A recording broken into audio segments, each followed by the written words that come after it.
Boa noite, é uma alegria estarmos juntos, reunidos para adorar ao Senhor, meditar na Escritura exatamente no tema que nós acabamos de cantar sobre o amor. É um tema universal, toda cultura fala sobre o amor. Só que na Bíblia Sagrada, em 1 Coríntios 13, nós temos um capítulo inteiro sobre o amor. E esse capítulo, ele está no contexto dos dons espirituais. Capítulo 12 já estudamos, 14 ainda vamos estudar, e o 13 é o amor. O amor é um dom, é dado por Deus. Por isso nós temos meditado que ele é o mais importante dos dons. Por que estamos observando isso nesta epístola? Porque os crentes de Corinto, eles estavam procurando outras coisas que eles consideravam mais importantes do que o amor. E o apóstolo escreve a carta e, ao dedicar 3 capítulos sobre os dons espirituais, está observando que o amor é o mais importante. E se você quer buscar um dom, busque o amor, porque ele é o mais importante. E tem muitos argumentos interessantes aqui acerca disso. E é o que nós vamos observar hoje à noite. Já começamos a ver, domingo passado, que o amor é essencial na vida da igreja. Domingo passado meditamos nisso. Olha aí 1 Coríntios capítulo 13, o amor é essencial na vida da igreja. Olha o que diz o verso 1. Vamos ler do versículo 1, só para revisar, porque nós já vimos isso em outro domingo, até o versículo 3. Diz assim: ainda que eu fale as línguas dos homens e dos anjos, se não tiver amor, serei como bronze que soa ou como símbolo que retine. Ainda que eu tenha o dom de profetizar e conheça todos os mistérios e toda a ciência, ainda que eu tenha tamanha fé a ponto de transportar montes, se não tiver amor, nada serei.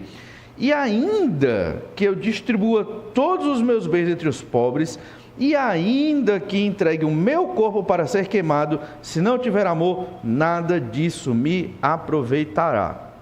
A Bíblia fala do amor como algo que vem de Deus.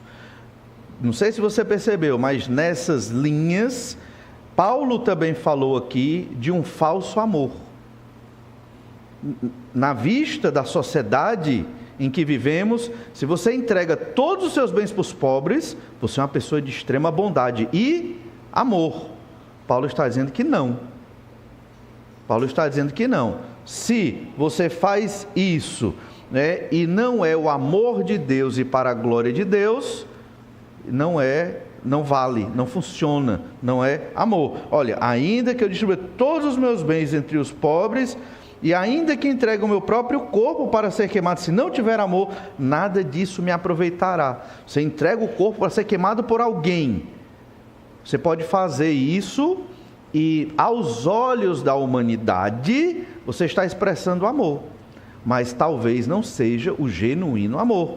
Só vale se for expresso com o amor de Deus, o genuíno amor. Então aqui você percebe que existem falsos tipos de amor, entende? Ou seja, Deus está dizendo, através do apóstolo Paulo, que o amor verdadeiro vem de Deus. É o amor que é descrito aqui na Bíblia Sagrada. É um dom espiritual, é um milagre na vida de um pecador.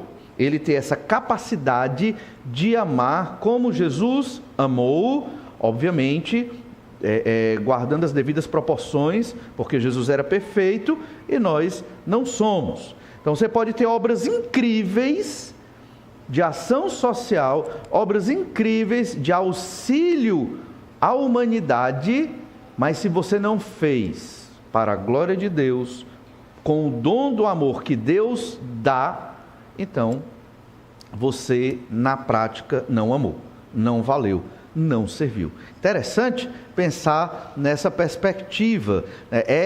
Tem que ter o amor que é o dom de Deus. Por isso o amor é essencial na vida da igreja. Agora, vamos pensar noutra perspectiva. Se você, para a glória de Deus, auxilia as pessoas, você entende, eu estou auxiliando essa pessoa para a glória de Deus, porque Deus mandou eu amar as pessoas, para que Deus seja engrandecido, valeu, foi em amor, entende?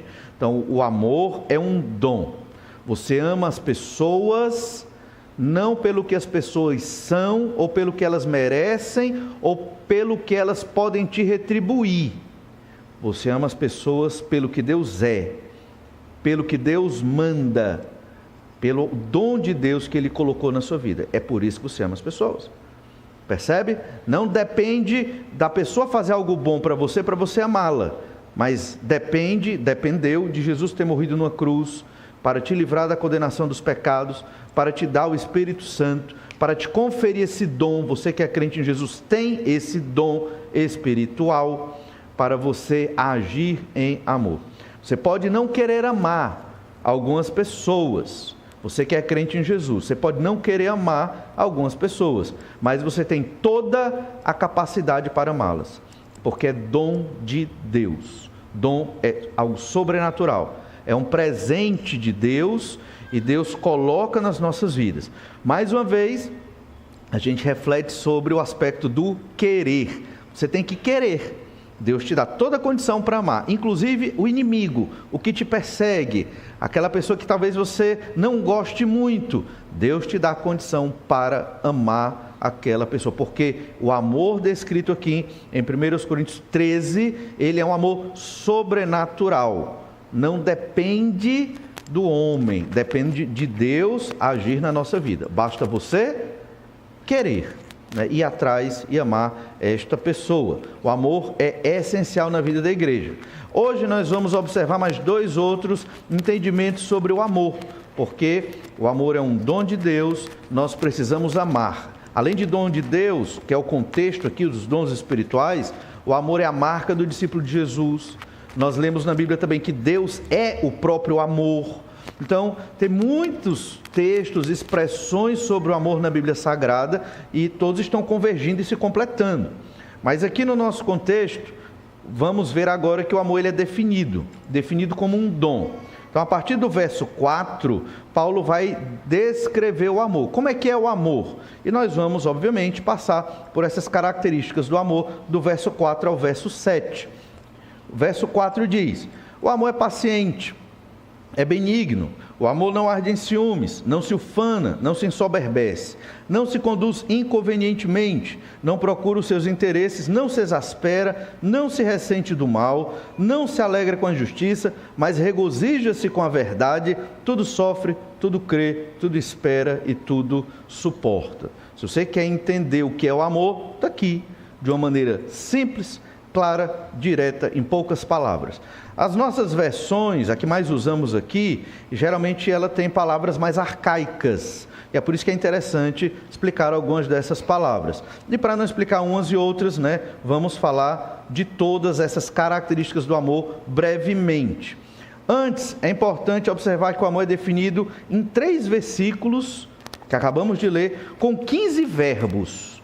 É muito verbo para pouco texto, né? Então você percebe que o amor é uma ação, e é uma ação complexa, e que Deus age em nós. Mas é importante você ter esse entendimento. 3 versículos, 15 verbos aqui. Tem 2 sentidos. Tem o amor na perspectiva positiva, que é uma descrição mais sintética do amor. E por incrível que pareça, o aspecto negativo é maior. Por quê? Porque parece que para o pecador é mais fácil o pecador entender o que não é do que entender o que é. Então ele vai dizer o que o amor é e depois ele vai dizer o que o amor não é, para descrever o amor aqui, certo? Então, o amor ele é a descrição positiva, paciente. E a paciência estudamos até no encontro de casais, nós demonstramos a paciência quando amamos suficientemente uma pessoa. E nos relacionamentos, quer seja marido e esposa, quer seja um relacionamento pai e filhos e pais, ou relacionamento entre irmãos em Cristo, amigos, tem que ter paciência, né? Certa vez ouvi esses dias que para você ter um amigo é muito custoso, né? Porque você tem que cultivar a amizade, não é verdade? Você tem que ligar, você tem que receber a ligação, ele marca um negócio, você tem que ir, se você não for, já distancia, você tem que marcar de volta para voltar para se aproximar. É um investimento. Uma amizade é um investimento, você está investindo naquela pessoa. E se você não investir, a outra pessoa vai entender: o Valnei não quer ser meu amigo, ele não está interessado nessa amizade, vou procurar outra amizade. Não é assim que funciona às vezes? Então veja que é um investimento, a amizade ela é cultivada. Por isso tem que ter o quê? Paciência. Nos relacionamentos conjugais, se não tiver paciência, as coisas não vão caminhar e não vão funcionar. Por quê? Porque as pessoas erram, as pessoas se irritam, as pessoas se desanimam, as pessoas não cumprem os compromissos. É do ser humano. Então é necessário ter paciência. É necessário ter paciência para ouvir. Né? Eu acho que falar é mais fácil, mais difícil é ouvir. Então às vezes você tem que ter paciência, tempo, disposição, tudo se envolve paciência, para ouvir a pessoa, o que ela tem para te contar. Nem sempre vai ser um negócio feliz, às vezes vai ser uma notícia triste, uma lamúria, uma reclamação, uma tristeza, um desapontamento, e ela quer ser ouvida. Quem vai ouvi-la? É um amigo, é um cônjuge, é o pai, é o filho. Tem que ter paciência. Então, amar, tudo que nós vamos observar aqui implica em atitudes, não em sentimentos. Mas o amor tem sentimento, só que o sentimento ele é a consequência dessa atitude de amor. Por exemplo, você tem uma pessoa que você vai ouvir o que ela tem para lhe dizer. E aí é uma coisa difícil, triste, penosa, e você dedica tempo para ouvir a história do seu amigo, do seu irmão, cônjuge, filho, pessoa que está se relacionando com você. E depois ela agradece. Você tem uma emoção boa, porque você entendeu que você amou aquela pessoa. Então a emoção vem depois. A emoção é fruto dessa prática de amor. Pode ser também que a pessoa não agradeça, não seja grata. Mas mesmo assim, o Espírito do Senhor pode te dar uma emoção boa, mesmo que a pessoa não te agradeceu, mas você saiu dali com o dever cumprido. Eu ouvi, né? Eu ajudei, eu tive paciência, você falando para o Senhor: obrigado, Senhor, porque o Senhor me deu condição de amar esta pessoa, ouvindo-a. As pessoas, elas precisam ser ouvidas, e é necessário você e eu termos paciência para escutá-las com tranquilidade, e nem sempre isso acontece. A paciência é fundamental. Poderíamos passar a noite falando de paciência. Como Deus é paciente conosco, não é verdade? Deus é extremamente paciente. Pecamos, erramos, repetimos no erro, e o Senhor tem longanimidade, que é a paciência, para que venhamos a nos arrepender e buscar o Senhor novamente, reconciliando ali mais uma vez o nosso relacionamento com Deus. Deus é paciente, mas não brinque com Deus, né? Deus ele é paciente, misericordioso, mas quando o Senhor vê que o negócio não está bem, Deus age também. Outro aspecto positivo do amor é a palavra benigno. O amor é paciente, o amor é benigno. É bondoso, trata os outros com dignidade, com respeito, com preocupação. É a bondade. Haja em bondade no pensamento, na fala. Às vezes julgamos muito as pessoas sem necessidade, sem ser preciso. Então, antes de você julgar mal alguém na mente, haja com bondade. Pense sempre o positivo. O contrário aqui da bondade ou do ser benigno é o que a Bíblia chama de maledicência. Maledicência não é só falar mal de alguém. Maledicência é pensar mal de alguém. Você nem sabe o que aconteceu, você já julga e já pensa que foi um negócio ruim. Pode ter sido, mas eu não sei. Benefício da dúvida. Vamos pensar positivamente. É ingenuidade, pastor? Não, não é ingenuidade. Você confia no Senhor. Deus está no controle de todas as coisas. Se aquele irmão, aquela pessoa está agindo de má fé ou de maneira maldosa, Deus sabe, Deus vai tratar, Deus vai esclarecer, o pecado vai aparecer. Eu não preciso ser o juiz das pessoas, o detetive atrás dos pecados das pessoas. Eu não preciso fazer isso. Não é para ser assim. não é verdade? Agora, se eu vi o irmão numa situação complexa, eu vou lá, converso com o meu irmão e tento resgatá-lo para que ele reestruture seu relacionamento com Deus. Então, o amor é paciente, o amor é bondoso, o amor respeita, se preocupa, cuida, age em bondade. Essas são as duas definições positivas do amor: paciência e bondade. E agora, as definições negativas. Logo em seguida, no verso 4, você lê: não arde em ciúmes. Então, não é ciumento. Ciumento aqui no sentido de invejoso mesmo, né? E a ideia é que esse ciúme está ardendo, queimando. Existe um ciúme e um zelo, e esse termo também é usado para o zelo de Deus para com seu povo. Só que aqui o arde em ciúmes mostra que é um ciúme negativo, doentio, né? Quase que uma inveja. Cuidar do outro é uma atitude de amor, porém um zelo extremado leva ao sofrimento, muitos problemas. Esse vocábulo aqui, né, por zelo, também é traduzido no sentido de ferver de inveja. É um zelo, mas por quê? Porque você tem tanta inveja daquela pessoa que você quer impedir que ela retire o seu brilho, a sua luz, entende? Você quer brilhar, outra pessoa está te pedindo de brilhar, porque ela brilha mais. Então é um ciúmes invejoso. Isso não é amor. Isso acontece num casamento, né? É terrível, é destrutivo. É recomendado biblicamente que os jovens não tenham relações sexuais antes do casamento. Por quê? Porque quando isso acontece, normalmente no casamento nutrem um ciúme extremado. Essa é uma das consequências negativas das relações sexuais entre jovens antes do casamento. Ciúme extremado, além de outras consequências terríveis. Então, o amor, ele não arde em ciúmes. O amor não se ufana. Olha aí, você entende o que é se ufanar? Você já se ufanou na vida? Isso é uma palavra que a gente não usa por aí, né?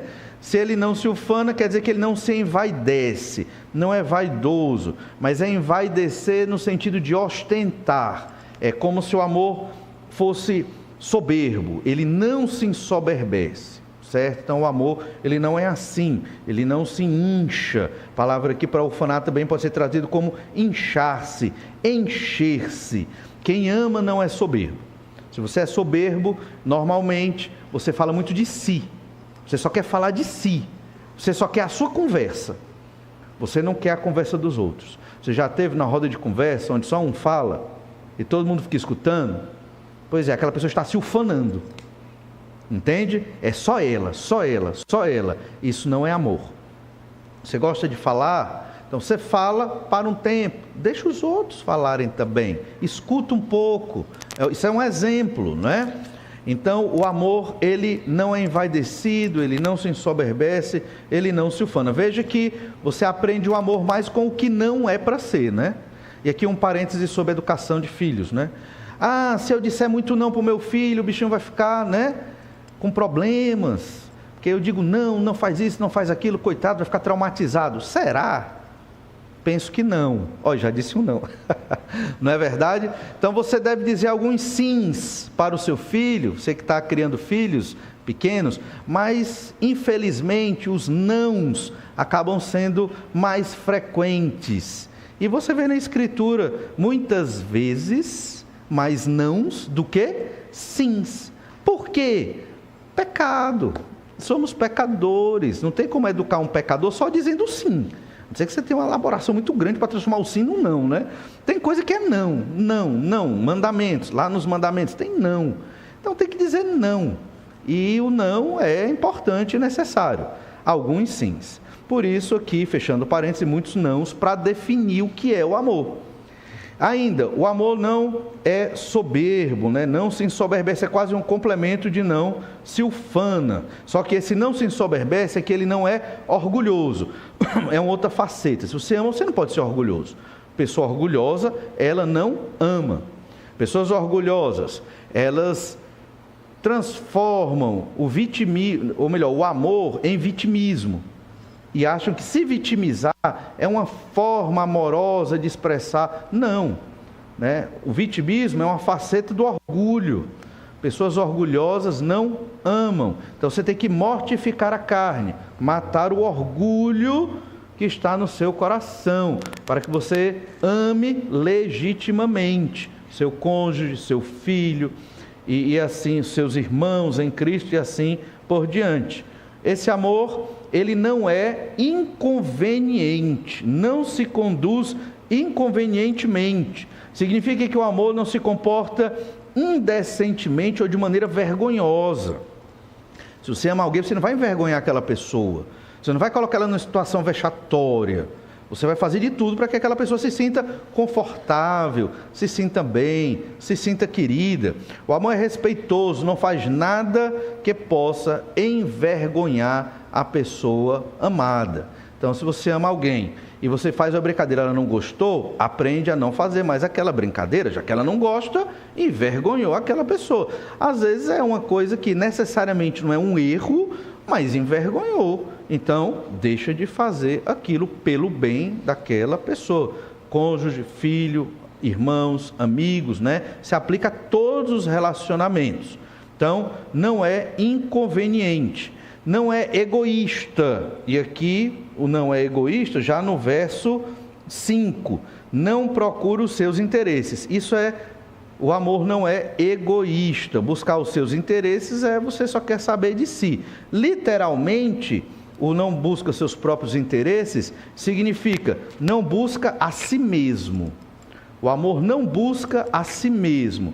Ele busca o interesse do outro. Então isso é uma regra fundamental para os discípulos de Jesus. Nós sempre temos que buscar o interesse do outro. Aí um dia você vai pensar, e eu, pastor? E eu? Quem quer buscar o meu interesse? Se você se dedica a buscar o interesse dos outros, não se preocupe, o Senhor vai cuidar dos seus interesses. Deus mesmo vai suprir aquilo que é necessário. Então, nesse sentido, o amor, ele não é egoísta, ele não procura a si mesmo. O amor, ensinado nas Escrituras, sempre busca o bem do outro e, acima de tudo, a glória do próprio Deus. Eu procuro o bem do outro, a felicidade do outro, para a glória de Deus. E é nesse sentido que o amor, como um dom espiritual, ele não é humanista. O amor humanista, o amor dos seres humanos pecadores, é aquele amor onde eu te amo, mas se você me amar também. É óbvio, é uma recíproca, tem que ter a troca. Que lógica é essa que eu vou te amar e não recebo nada? Isso não funciona, não existe. Está no nosso programa genético. Todos nós pensamos assim e temos que reprogramar isso, né? Temos que mudar esse pensamento. Nós, crentes em Jesus, que nascemos de novo, temos que ter uma concepção verdadeira do amor, não a concepção do homem pecador, do homem natural, mas a concepção bíblica. Eu não procuro a mim mesmo, eu não busco o meu interesse, eu sempre procuro a felicidade do outro. E você percebe que agir assim é viver pela fé? É viver pela fé.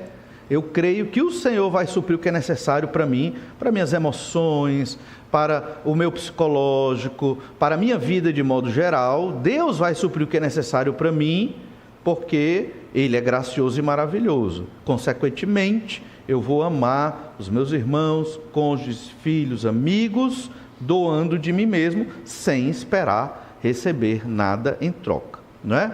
Agora, se você não crê ou não vive na dependência de Deus, crendo que Deus é quem te preenche e te completa, aí você vai querer ser completado por outra pessoa, entende? E aí você não vai conseguir amar aquela pessoa, porque você não está sendo completado, abençoado, preenchido neste relacionamento com Deus. Então, quando você ama o Senhor, né, Deus cuida de você, aí você tem toda a condição para poder se doar, né, pelas outras pessoas. Bem, o amor não é egoísta, o amor não se exaspera. E aqui, não se exaspera, também é uma palavra que a gente não usa muito, mas significa não se ira facilmente. Aqui e acolá os seres humanos se iram, mas quando amam, eles não se iram com facilidade. A ira, ela é contida, então o amor não se exaspera. O amor ensinado nas Escrituras não se caracteriza pela irritabilidade. Se você é uma pessoa sempre irritada, sempre reclamando, sempre brigando, sempre discutindo, ou coisas desse gênero, você está se exasperando, você está se irritando, se irando. A ira deve ser controlada. E aqui é importante que não tem a ver com temperamento. Não tem a ver com temperamento. Tem pessoas que têm um temperamento mais ativo, tem pessoas que têm um temperamento mais passivo e tranquilo. Pessoas com temperamento tranquilo e passivo, elas também se iram. E a ira delas às vezes é explosiva, sai de baixo. Podem fazer até uma besteira, porque às vezes está contido ali por muito tempo e de repente explode com alguém, às vezes até por pouca coisa. E pessoas também com temperamento mais ativo acabam se irando mais vezes, mas independente do temperamento, a ira tem que ser controlada. E aqui entra outro elemento que não está caracterizado aqui claramente, mas é a mansidão. A mansidão é a ira controlada. Não pense que porque o seu irmão trata você com gentileza, educação e amor, que ele também não é propenso à ira. Talvez esse irmão, ele aprendeu a controlar pelo poder do Espírito Santo a sua ira. Entende? Então ajude o seu irmão, não facilite a ira dele, certo? Ajude, porque obviamente a gente tem que ajudar uns aos outros. Uns têm mais dificuldade, outros menos dificuldade, mas o amor, ele não é facilmente irritadiço. Se as coisas estão assim, vamos parar e vamos conversar e vamos orar, algo tem que melhorar. Mas isso não é amor, isso não é amor.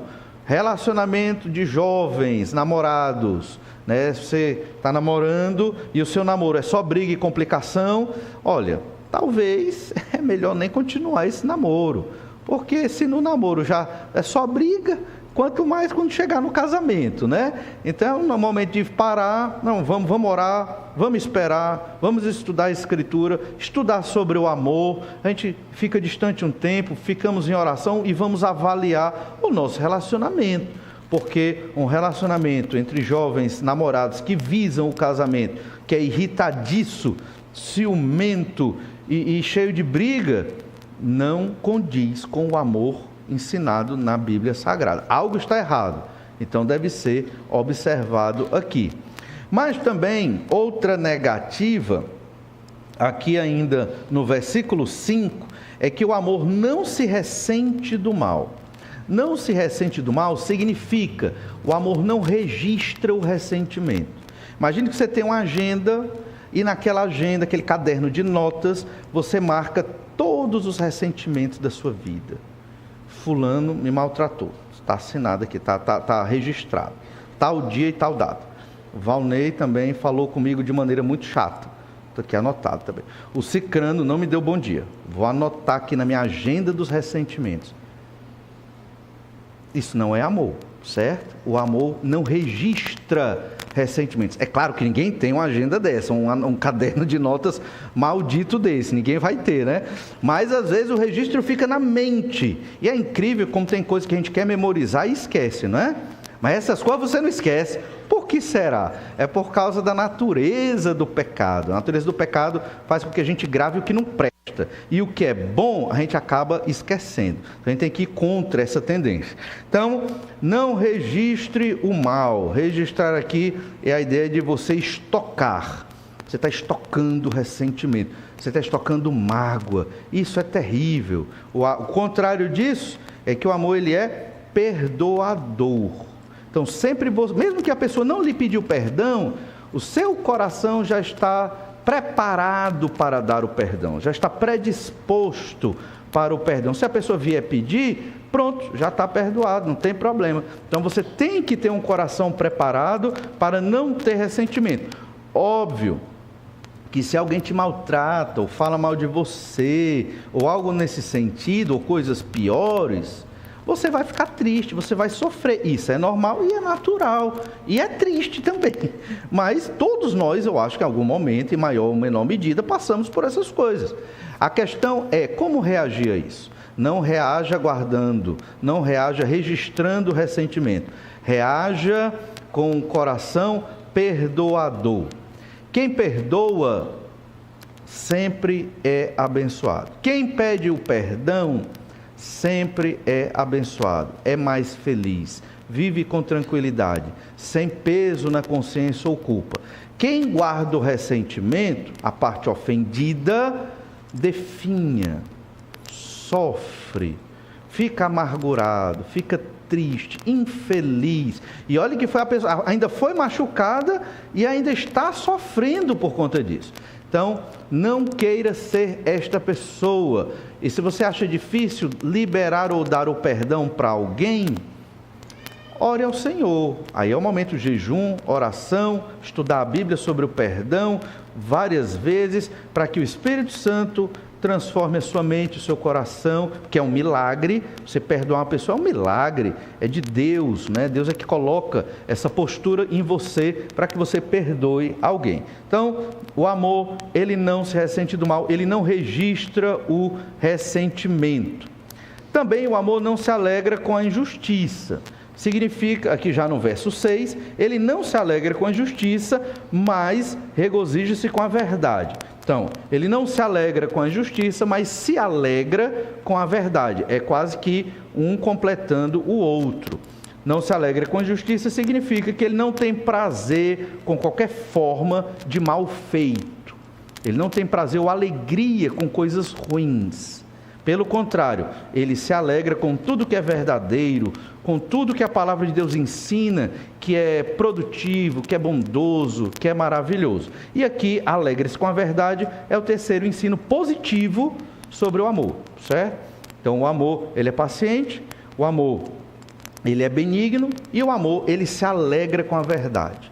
Então, nos alegramos com tudo que é bom que vem da palavra de Deus, tudo que é verdade no sentido de que a Bíblia concorda, a palavra de Deus aprova. Eu vou me alegrar com isso. Com as coisas que não estão a favor da Bíblia, eu não vou me alegrar. Eu não vou me alegrar com a injustiça, com a maldade, com mentiras e outros pecados ou coisas nesse sentido. E é assim que nós vamos vivendo o amor. É uma descrição bem completa. Só que, lembre-se, embora o amor trate aqui essas características de atitudes para com o outro, significa que é para a glória de Deus. Não é uma atitude para com o outro somente para agradar o outro, esperando algo em troca. Pelo contrário. E Paulo deixou isso claro nos 3 primeiros versículos. Então, são posturas, atitudes que nós devemos ter para com as pessoas ao nosso redor, irmãos, cônjuges, filhos, pais, inimigos, e certamente essas atitudes visam a glória de Deus. E ele conclui no verso 7, tudo sofre, tudo crê, tudo espera e tudo suporta. A palavra-chave aqui é tudo. Está enfatizando que não há nada que o amor não venha a superar.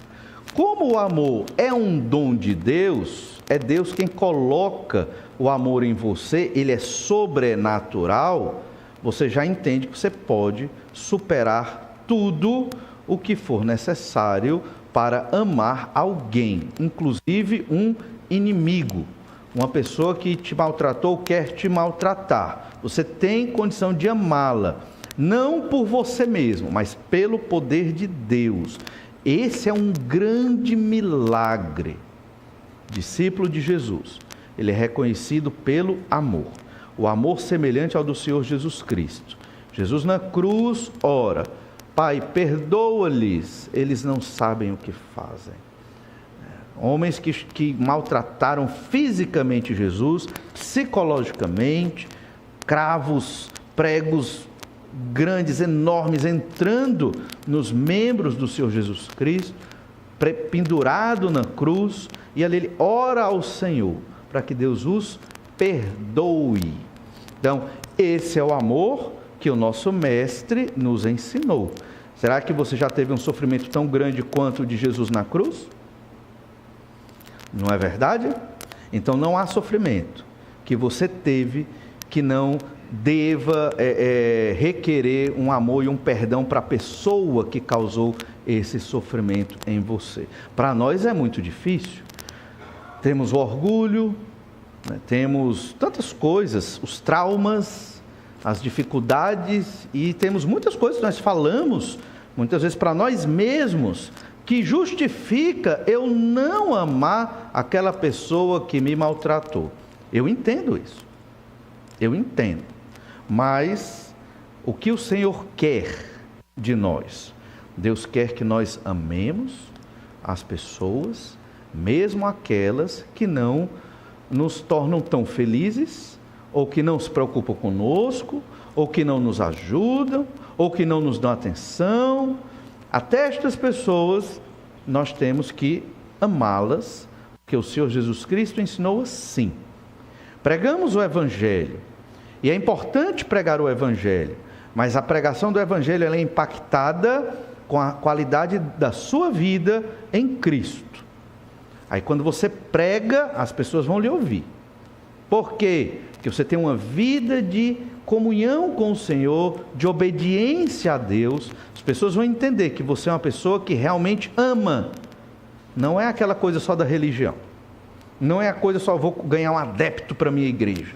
Não, não é esse o propósito de pregar o Evangelho. O propósito é realmente de apresentar a mensagem de salvação para aquela alma perdida. Se você tem uma vida de amor, é claro que nós temos um débito de amor para com todos. Ninguém ama perfeitamente, 100%, é impossível. Isso aí a gente tem que entender. Eu devo amor a vocês, vocês devem a mim, todo mundo está devendo amor para alguém, e muito amor, porque nós não conseguimos amar como devemos. No entanto, temos que compreender que devemos amar, e esse amor é uma marca, e quando nós pregamos o Evangelho, isso fica muito nítido nas pessoas que estão nos ouvindo, todos nós, quando pregamos nas ruas e no trabalho e na família, onde quer que estejamos. Por quê? Porque as pessoas vão conhecer a nossa vida. É pecador, mas ele tem um testemunho de amor, de perdão, né? É uma pessoa forte, mas é controlado, perdoa, pede perdão, ou seja, vive realmente como o Senhor Jesus ensina, e isso faz com que as pessoas ouçam com atenção quando nós pregamos o Evangelho. O amor tudo sofre, não é fácil sofrer tudo. É interessante que você volta para o início, verso 3 do capítulo 13, diz: ainda que eu distribua todos os meus bens entre os pobres, e ainda que entregue o meu próprio corpo para ser queimado, se não tiver amor, nada disso me aproveitará. O que é que motiva uma pessoa a ter esse sofrimento de queimar o seu corpo? Isso aqui é um exagero de Paulo, mas o que é que motiva uma pessoa a fazer isso se não é o amor? O pecado é tão grande que existem outras motivações humanas para alguém fazer isso. Entende? Motivações terríveis, diabólicas, malignas, humanistas, de pecado, que faz a pessoa dar todos os seus bens, faz a pessoa tirar a própria vida, mas isso que parece amor, não é. No entanto, no verso 7, o amor tudo sofre. Então, se você está sofrendo, saiba que o amor supera esse sofrimento para que você perdoe ou peça perdão. E aí você diz: mas pastor, eu não tenho condição de fazer isso, eu não consigo fazer isso, e agora? Deus vai te capacitar, porque o amor é um dom, é Deus quem dá. O amor aqui descrito é sobrenatural, não é humano, não está em nós, é doado para nós, desde o dia em que cremos no Senhor Jesus Cristo. Por isso que se você não quiser sofrer por alguém, por várias razões, saiba que é porque você não quer, capacidade você tem, porque Deus colocou amor no seu coração para que você se doe por aquela pessoa. É claro que tem uma série de discussões aqui que não vamos ter tempo de continuar, mas a essência é essa. O amor tudo crê, né? Não só no Senhor, em Deus, mas a ideia de crer, de confiar, né? A verdade. tudo espera. A ideia de você ter esperança também tem a ver com a sua fé no Senhor Jesus Cristo. É claro, você espera o retorno do Senhor Jesus, por isso que você ama Jesus, mas você também tem esperança de que aquela pessoa vai melhorar de alguma maneira. Você tem esperança de que as coisas vão funcionar. O amor tudo espera e o amor tudo suporta. Dificuldades, barreiras, algumas restrições, o amor ele vai suportar todas estas coisas. Bem, dentro de um mundo de pecado e sendo nós pecadores, irmãos, isso aqui é um milagre. Quem opera isso nas nossas vidas é Deus. Mais uma vez, o justo vive pela fé, o justo é o crente. Você crê nisso? Bíblia Sagrada, Palavra de Deus, não é uma mensagem minha, não fui eu. O Senhor nos ensina assim. E se você se dedicar a ser especialista no amor, você vai ver o quanto você vai ser abençoado. Então, normalmente, quando eu tenho alguém que é aquela pessoa que se tornou inimigo ou com inimizade, aí eu vejo uma excelente oportunidade para eu desenvolver o amor. Isso já aconteceu na minha vida desde a adolescência. Me lembro que na adolescência, uma jovem da igreja, na nossa igreja, ficou sem falar comigo. Até hoje eu não sei o motivo. Ficou sem falar comigo. E eu estava lendo essas coisas sobre o amor, né? Na época eu digo, vou treinar. Senhor, vou testar, amar aquela moça. E toda vez eu ia lá com honestidade, sinceridade, sem hipocrisia e ironia. Tudo bem? Aí ela virava a cabeça assim, né? Chamam rabisaca, né? E saía. E eu, bem, tentava de novo no outro domingo. E tentava no outro domingo. E tentava no outro domingo. Tentei várias vezes. Até que chegou um dia que ela chegou chorando. Isso passou meses. E ela chegou chorando, né, arrasada. Eu quero conversar contigo. Eu disse, tudo bem, fomos para uma sala da igreja e ela foi conversar. Aí ela me pediu perdão pela forma que estava me tratando. E consegui restabelecer a amizade com aquela pessoa. Mas demorou uns meses, né? Então, são atitudes de amor. Você vai tentando, procurando, mesmo a pessoa não querendo muita conversa com você. Exercite o amor. Tente, treine. Isso eu tentei na minha adolescência. Em outros momentos da minha vida também, né? Pessoas que tive dificuldade, fui lá, era a pessoa que eu ia atrás, ia buscar para perto, porque eu tenho que amar essa pessoa. Porque está na Bíblia. Eu tenho que aprender esse negócio que se chama amor. E Deus nos ensina. Agora você tem que querer. Você tem que querer. Se tem alguém na sua vida, pode ser um vizinho, pode ser um colega de trabalho. Eu não estou dizendo que você precisa ser o melhor amigo dessa pessoa, não é isso. Mas você tem que destravar a dificuldade. Então você pode chamá-lo para tomar um café, você pode fazer outra atividade, outra programação, dar um presente, uma Bíblia, outro presente, uma coisa, para aproximar. Se possível, tenha de paz com todos os homens. Se a pessoa não quiser, bem, você tentou, né? Você deu os primeiros passos para esse relacionamento de amor. Então, o amor tudo sofre, tudo crê, tudo espera e tudo suporta. O amor é definido aqui como um dom de Deus sobrenatural e que age de maneira maravilhosa e poderosa nas nossas vidas. Você pode ganhar as pessoas com o amor, entende? E elas vão, de maneira pacífica, elas vão se render a esse poder que Jesus usou, que se chama amor. Mas, por fim, embora o nosso horário já está chegando, tem um terceiro aspecto do nosso texto, que é um aspecto às vezes mais controverso, é que o amor é o dom que jamais acaba, é o maior dos dons, então ele é um dom que jamais acaba. E o argumento de Paulo aqui nos versículos de 8 a 13, que a gente vai começar agora, mas talvez continuemos depois, é que o amor, ele é mais importante porque ele dura até a eternidade. Outros dons vão acabar. É isso que Paulo está dizendo. Outros dons vão cessar. O amor não. Então busque o amor. Lembra, a igreja de Corinto estava buscando mais dons de línguas, dons de profecias, dons de curas, mas não estava procurando o amor. Entende? Que o amor não é tão notório assim, não é verdade? Esses outros dons milagrosos são mais chamativos. Olha o que diz então 1 Coríntios 13, verso 8. O amor jamais acaba, Mas havendo profecias, desaparecerão. Havendo línguas, cessarão. Havendo ciência, passará. O amor jamais acaba, né? Significa que o amor não vai passar. Sempre vai existir o amor na vida dos crentes. Sempre. Esse amor Jesus colocou em nós, desde o dia da nossa conversão, como um dom espiritual, no caso o Espírito Santo colocou em nós, e vamos ter essa característica, esse dom, até a eternidade toda. Outros dons, eles vão se acabar. Lembra que em 1 Coríntios 12, verso 31, olha o que lemos aqui, logo antes do capítulo 13. Entretanto, procurai com zelo os melhores dons, e eu passo a mostrar-vos ainda um caminho sobremodo excelente. É o amor. Se você está buscando algum dom, esse é o mais excelente. Esse é o primeiro, topo da lista. Por quê? Jamais acaba. Coríntios, esses dons de línguas, de profecia, eles vão passar.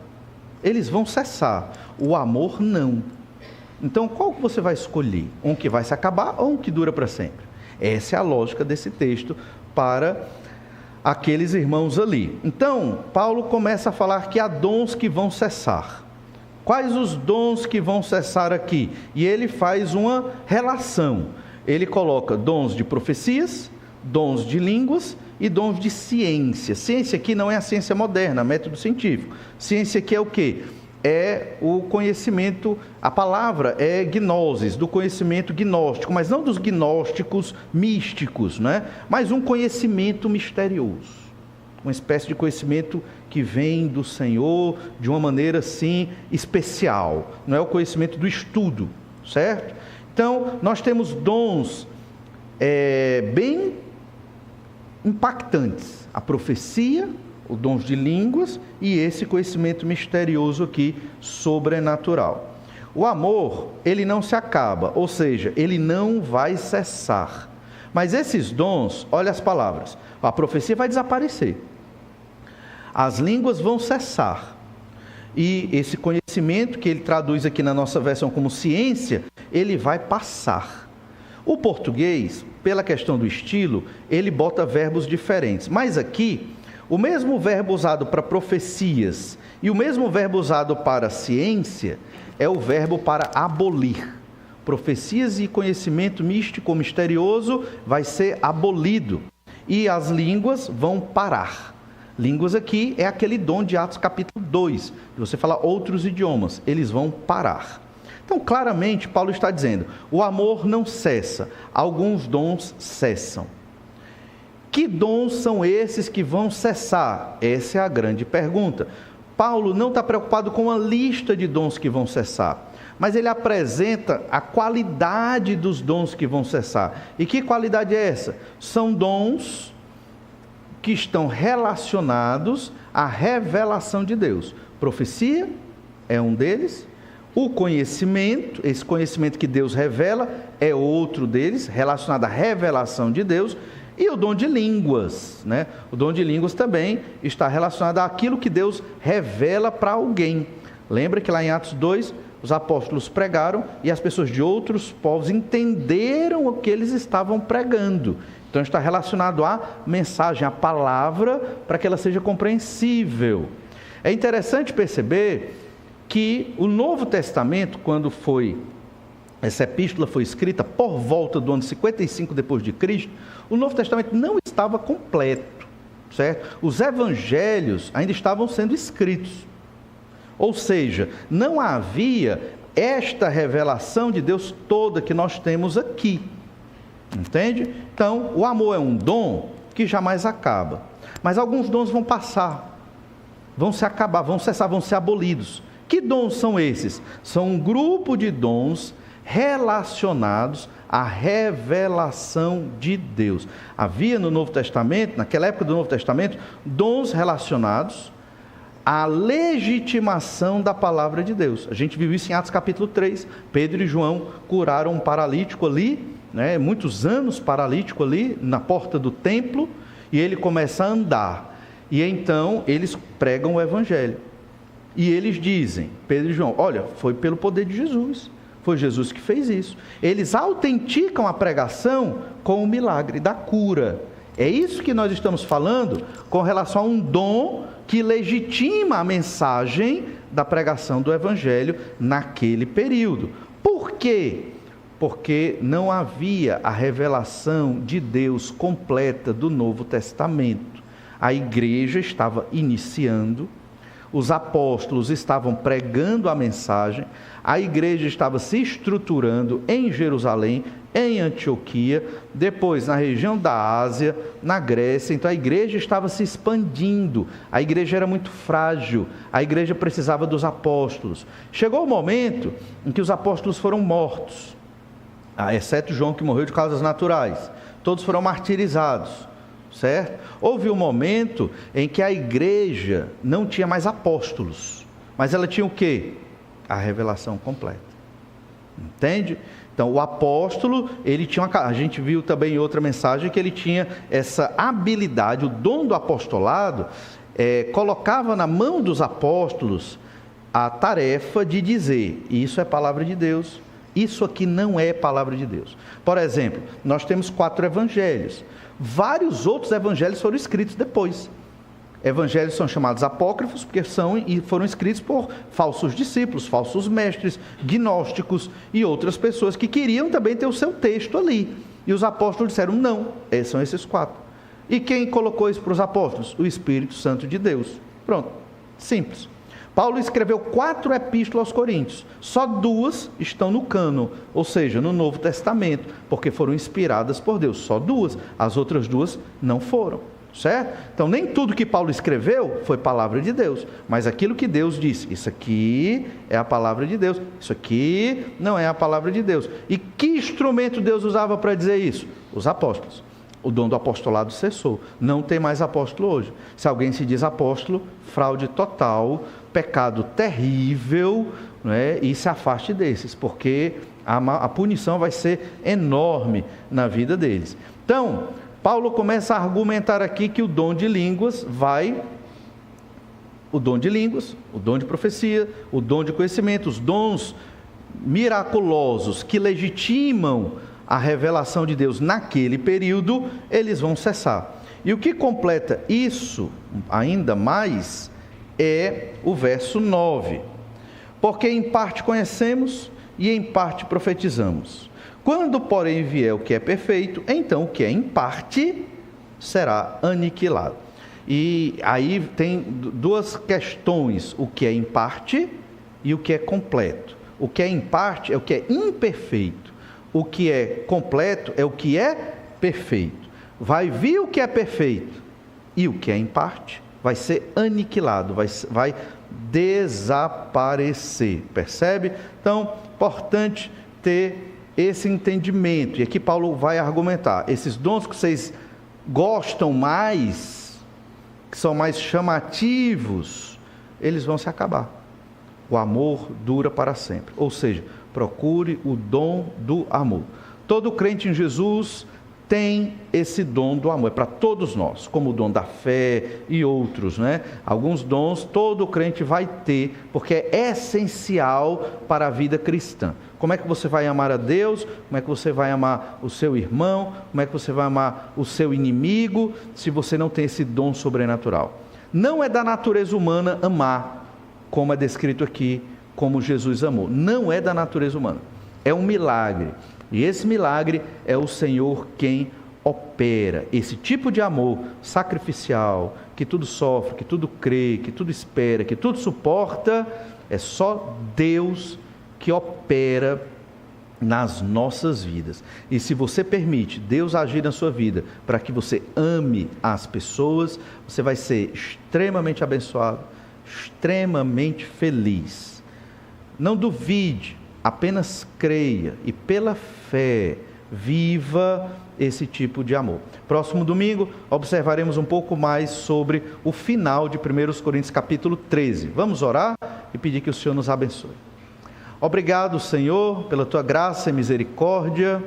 Nos ajuda a amar, a nos doar, nos sacrificarmos, estarmos prontos para cuidar dos outros, mesmo se não formos cuidados.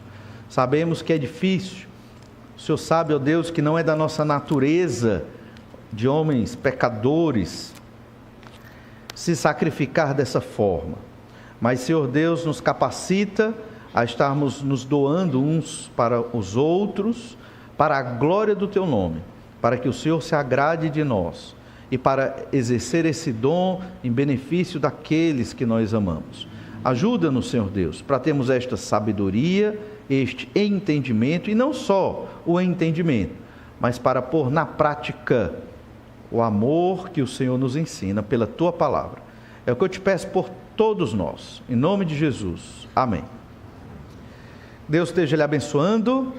Aproveite a semana para ler sua Bíblia um pouco mais. Vamos ter um tempo de oração. Você pode orar silenciosamente e pedir mais ao Senhor para que lhe dê forças para amarmos uns aos outros. Deus abençoe. Uma boa noite.